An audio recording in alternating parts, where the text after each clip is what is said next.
दोस्तों, आज हम बात करेंगे पिता ने अपनाया नहीं, रिश्ते भी अधूरे रहे। रेखा ने कहा था, मैं अपनी मर्जी से नहीं बल्कि किस्मत की मार से फिल्मों में आई हूँ। पागल हो गई हो तुम? औरत होकर एक मर्द पर। लीजेंडरी एक्ट्रेस रेखा। यूँ तो बॉलीवुड के हर सितारे की अपनी ही कहानी होती है, लेकिन रेखा वो किरदार हैं जिनकी जिंदगी का हर अफसाना लोग सुनना चाहते हैं। रेखा की इस अफसाने की शुरुआत उनके बचपन से करते हैं। रेखा का जन्म साउथ एक्टर जेमिनी गणेशन और एक्ट्रेस पुष्पावली के घर हुआ था। पुष्पावली जेमिनी की पत्नी नहीं थी। दरअसल जब दोनों के रिश्ते की शुरुआत हुई थी तब जेमिनी पहले से शादीशुदा थे। पुष्पावली ने भी अपने पति को तलाक नहीं दिया था। ऐसे में उनका शादी करना मान्य नहीं था। रेखा की मां पुष्पावली मशहूर एक्ट्रेस थी जिन्होंने तमिल और तेलुगु भाषा की कई फिल्में की थी। जेमिनी ने पुष्पावली को सब कुछ दिया लेकिन अपना नाम नहीं दे पाए। यही कारण रहा कि जब रेखा का जन्म हुआ तो उन्हें जेमिनी और पुष्पावली की नाजायज बेटी कहा गया। नतीजा, रेखा का बचपन पिता के प्यार के बिना गुजरा। रेखा की स्कूलिंग मद्रास में प्रेजेंटेशन कॉन्वेंट स्कूल में हुई। वहीं जहां जेमिनी गणेशन और उनकी पहली पत्नी के बच्चे पढ़ते थे। जेमिनी रोज अपने बच्चों को लेने जाते लेकिन वो रेखा को नज़रअंदाज कर देते थे। इसी बीच जेमिनी का अफेयर को स्टार सावित्री के साथ शुरू हो गया। दोनों ने गुपचुप शादी भी कर ली। इस खबर से पुष्पावली टूट गई। उन्होंने जेमिनी के साथ अपने सारे रिश्ते तोड़ दिए। परिवार की जिम्मेदारियां उन्हीं के कंधों पर आ गईं। इस वक्त 14 साल की रेखा को परिवार की स्थिति समझ में आ रही थी। मां के कहने पर उन्होंने फिल्मों में काम करना शुरू कर दिया। हालांकि वो इस फिल्म में नहीं आना चाहती थी लेकिन परिवार की मजबूरी उन्हें खींच लाई। उनका रुझान डांस और स्पोर्ट्स की तरफ था। वहीं वो अपना फ्यूचर एयर होस्टेस के रूप में देख रही थी। बीसीसी को दिए गए इंटरव्यू में रेखा ने कहा था, मैं अपनी मर्जी से नहीं बल्कि मार खाकर फिल्मों में आई। ये तस्वीर रेखा के बचपन की है। रेखा की फिल्मी सफ़र की शुरुआत अच्छी नहीं थी। साउथ इंडस्ट्री में उन्हें काम पाने के लिए कड़ी मेहनत करनी पड़ी। सच्चाई ये भी थी कि वो जेमिनी गणेशन की बेटी थी। पिता का साया उन पर होता तो फिल्मों में काम आसानी से मिल जाता। जेमिनी सिर्फ एक्टर ही नहीं बल्कि बिजनेसमैन भी थे। इंडस्ट्री में उनका रुतबा बहुत था। उनके एक इशारे पर सारी चीज़ें हो जाती थी। वहीं जेमिनी सरनेम का इस्तेमाल करना भी रेखा के लिए सिर्फ मुसीबत था। कई प्रोड्यूसर डायरेक्टर जेमिनी के डर से उन्हें फिल्म ऑफर नहीं कर रहे थे। दूसरी तरफ रेखा अपने लुक की वजह से भी रिजेक्शन झेल रही थी। उनका सांवला रंग, अधिक वजन और टॉम बॉय लुक भी काम पाने में रुकावट बन जाता था। हालांकि कुछ समय बाद रेखा को फिल्मों में छोटे मोटे रोल मिलने लगे, लेकिन मां का सपना था कि रेखा अपने पिता के जैसे फिल्मी पर्दे पर राज करें। इसी उथल पुथल के बीच फिल्म डायरेक्टर और प्रोड्यूसर कुलजीत पाल मसीहा बनकर आए। अपनी फिल्म 2 शिकारी के लिए उन्होंने एक नए चेहरे की तलाश की। उसी खोज में वो मद्रास आए थे। यहाँ पर एक फिल्म के सेट पर उनकी नज़र रेखा पर पड़ी। रेखा के नए नक्श उन्हें काफ़ी पसंद आए। अगले दिन वो रेखा के घर पहुँचे और फिल्म का ऑफर दे दिया। पुष्पावली ने इस ऑफर पर बिना सोचे ही सहमत जता दी और रेखा को लेकर सपनों की नगरी मुंबई आ गई। रेखा के लिए ये शहर किसी जंगल की तरह था। उनका यहाँ दम घुटता था। जब वह बॉलीवुड इंडस्ट्री में आई तो यहाँ लोग उनके दबे रंग का मजाक बनाते थे। उस दौर की टॉप एक्ट्रेस से उनका कंपैरिजन किया जाता था। लोगों का कहना था ये क्या एक्ट्रेस बनेगी। हालांकि बाद में रेखा ने इन बातों को पॉजिटिव तरीके से ले लिया और खुद पर काम करना शुरू किया। रेखा ने अपनी ड्रेस सेंस, मेकअप और वेट कम करने पर ध्यान देना शुरू कर दिया और 3 महीने तक हिंदी बोलने पर काम किया। जब रेखा मोहन सहगल की फिल्म सावन भादो में कास्ट की गई तब उस वक्त रेखा के बाल बहुत लंबे थे। फिर भी सहगल चाहते थे कि वो विग पहने। सिर पर विग सही से फिट नहीं होने के कारण रेखा के हेयर ड्रेसेस को उनके सिर के लगभग सारे बाल काटने पड़े।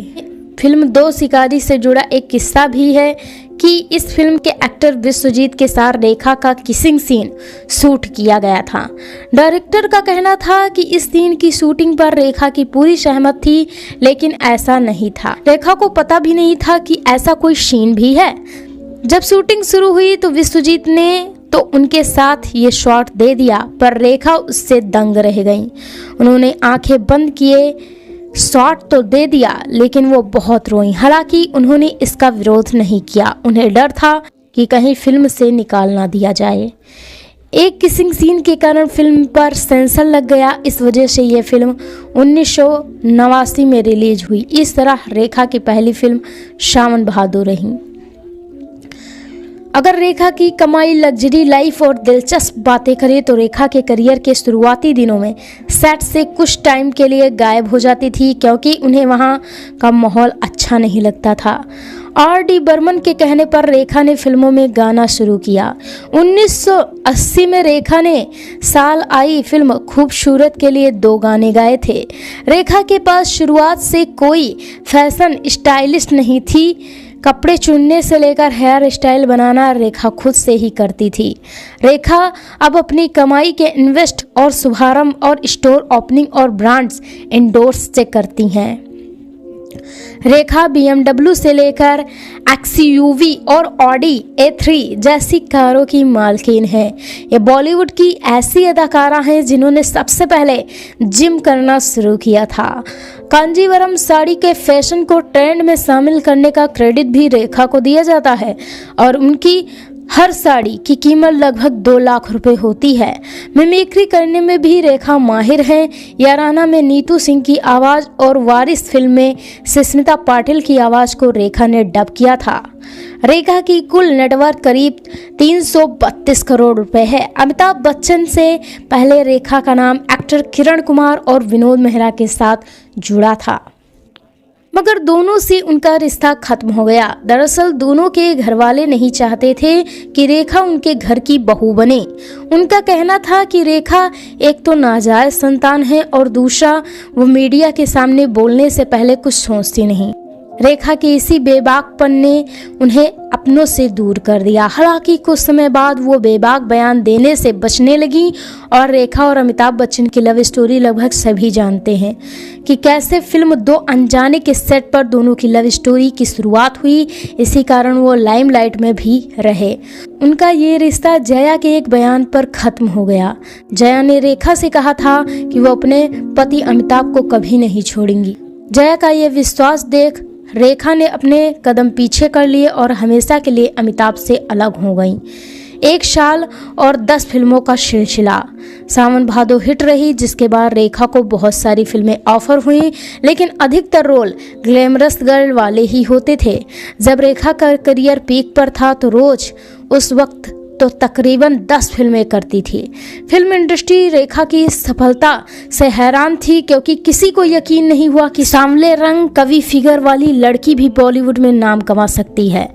रामपुर का लक्ष्मण, कहानी किस्मत की, प्राण जाए पर वचन न जाए जैसी कमर्शियल फिल्मों में भी रेखा ने काम किया। कम लोग ये बात जानते हैं कि अमिताभ के साथ रिश्ते से पहले रेखा और जया बहुत अच्छी दोस्त थी। रेखा और जया ने अपने करियर की शुरुआत लगभग एक ही समय पर की थी। बस दोनों में फ़र्क ये था कि जया अपनी प्रोफेशनल लाइफ से चर्चा में रही और रेखा पर्सनल लाइफ की वजह से। कुछ फिल्में हिट हो जाने के बाद रेखा ने 1972 में जुहू के पास एक अपार्टमेंट में एक फ्लैट खरीदा था। उसी बिल्डिंग में जया भी रहती थी। एक ही जगह रहने पर कुछ समय बाद दोनों के बीच बहुत अच्छी बॉन्डिंग हो गई थी। रेखा प्यार से जया को बड़ी दीदी कहकर बुलाती थी। जब जया और अमिताभ के रिश्ते की शुरुआत हुई तब जया ने एक दिन रेखा को बिग बी से मिलवाया था। ये बहुत छोटी मुलाकात थी। रेखा ने बिग बी पर कुछ खास ध्यान भी नहीं दिया था। इधर कुछ समय बाद जब जया और अमिताभ बच्चन की शादी हो गई और यहीं से शुरू हुआ रेखा जया में मनमुटाव। जया ने अपनी शादी में रेखा को इनवाइट नहीं किया, ये बात उन्हें बहुत बुरी लगी। उस वक्त रेखा ने मीडिया से कहा था कि उन्हें लगता है कि जया को वाकई उनसे प्यार है, इस कारण वो उनकी देखभाल करती हैं, पर ऐसा नहीं। जया हर जूनियर को राय देती क्योंकि वो दूसरों को नीचा दिखाना चाहती थी। ऋषि कपूर की शादी में रेखा सफ़ेद साड़ी, लाल रंग की बिंदी और सिंदूर लगाकर गई थी और अमिताभ बच्चन के 5 मिनट तक बात भी की थी, जिस कारण जया रोने लगी थी और रेखा लोगों के निशाने पर आ गई थी। बात 1975 की है। फिल्म 2 जंजीरों में अमिताभ बच्चन के अपोजिट रेखा को कास्ट किया गया था। इस वक्त रेखा की इमेज मर्जी की मालिक जैसी थी। शूटिंग पर वो कभी टाइम पर नहीं आती थी। इंडस्ट्री में ये बात बहुत फेमस थी कि अगर कोई डायरेक्टर फिल्म में उन्हें कास्ट कर रहा तो अपने आप को परेशानी में डाल रहा। अमिताभ भी इस हरकत से परेशान रहते थे। एक बार उन्होंने भी रेखा को समय पर आने के लिए टोका था। वक्त के साथ रेखा अमिताभ की तरफ खींचने लगी। अमिताभ बच्चन का परफेक्शन उन्हें पसंद आने लगा। उन्हीं को इम्प्रेस करने की चाहत में उन्होंने खुद को पूरी तरह से बदल लिया। डाइट करने लगी, फैशन पर ध्यान दिया और मेकअप की बारीकियों को समझा।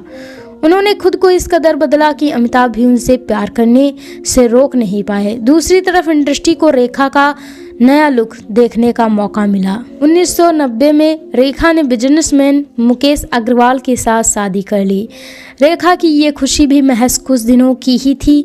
शादी के 3 महीने बाद ही ये पता चला कि मुकेश को मानसिक बीमारी है, जिस कारण वो रेखा उनसे दूर हो गई। शादी का 1 साल भी नहीं हुआ और मुकेश ने फांसी लगाकर सुसाइड कर लिया।